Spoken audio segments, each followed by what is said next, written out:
We are a professional regulated asset management business, but we're unique in that we've chosen only to serve the University of Oxford, and we're wholly owned by the University of Oxford as well. But what we found is that the constituents within the university can clearly quite rightly can choose to go to a number of different places for their asset management and capital needs.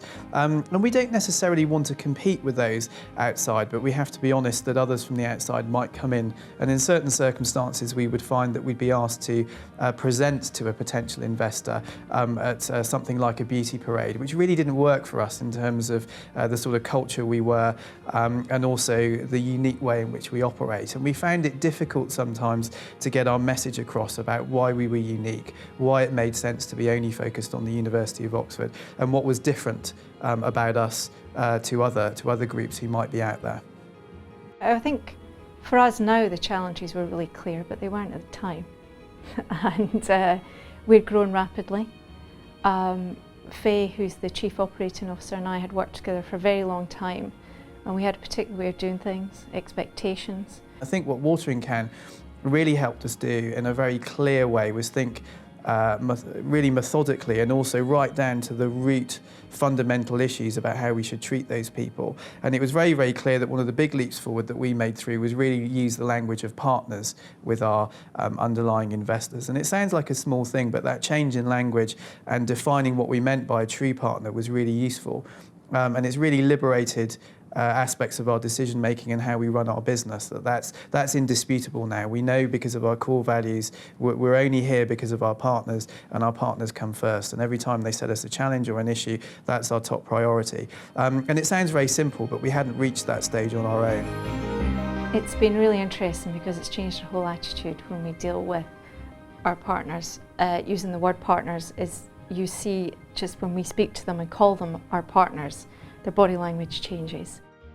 We came up with a set of values that we were desperately pleased with, and we really felt articulated what we were about, but also what we wanted to be.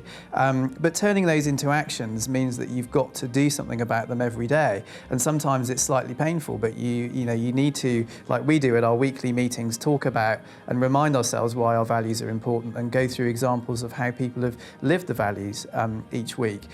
When we talk about making business decisions, when they become most difficult, we often say, are these decisions within our value set, and how are they being led by our values?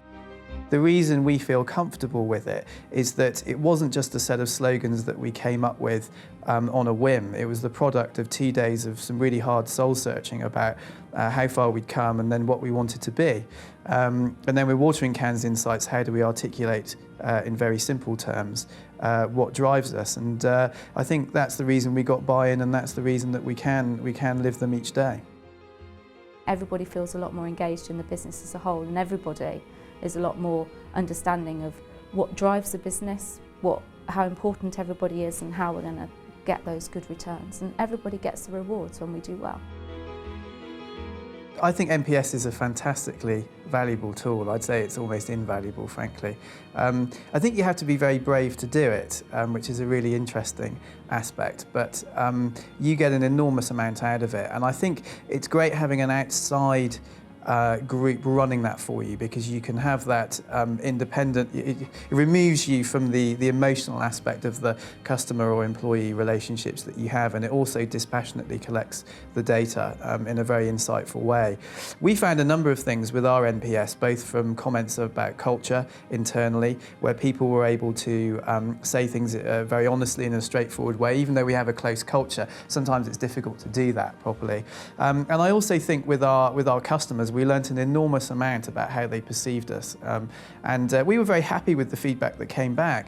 But there were things where we had some, sudden light bulb moments where we could see certain strands and certain themes that really enabled us to get to the real problems that we were facing, and we still face in some respects. But MPS really illuminated those aspects in very concrete ways. One of the key things that came out of Watering Can for us, as part of the MPS, particularly from the staff, was how under-resourced we were and how stretched everybody was. So we knew that one of our key next steps was to resource, to recruit appropriately. That in itself takes time, and it's something that we have not necessarily invested enough of the senior team's time in the past. The material we produce about ourselves is much more reflective of what we are. It gives potential candidates a good feel for who we are and what we're trying to do and what our culture is. And you know, it has given us the confidence to turn candidates down because they won't fit. Whereas I think before we would have perhaps thought we could change them, or that they might change and they might adapt. You know, we've got a very strong identity now, and if people don't fit with that, we're a lot more confident to say, well, you're not the right person for us. Our plan for growth was not really on revenues that we were trying to generate, it was on the importance we were to our individual partners that we already had. So it wasn't the acquisition of new customers for us, it was being much deeper partners to those who had already entrusted us with their money. And the way that we phrased it in a recent report for them is to say, we want you to think of us as your endowment office. We don't want them to think of us as one of many managers. And so that was really important for us. And each week when we sit round and we have lunch, we all have to talk about the successes. You know, we have to celebrate our successes, which I think has been perhaps the biggest and best change that we've had, because we actually celebrate things we've done well, and I think it makes people feel good. What was really important for us in articulating our business plan was to bring our whole board along with us, because it's quite amazing with board meetings, and I sit on other people's boards, you can all think you're talking about the same thing and you're not. And when you set it down, and you set it down really clearly, everyone goes, well, of course. But that's not the conversations that were actually going on around that table before.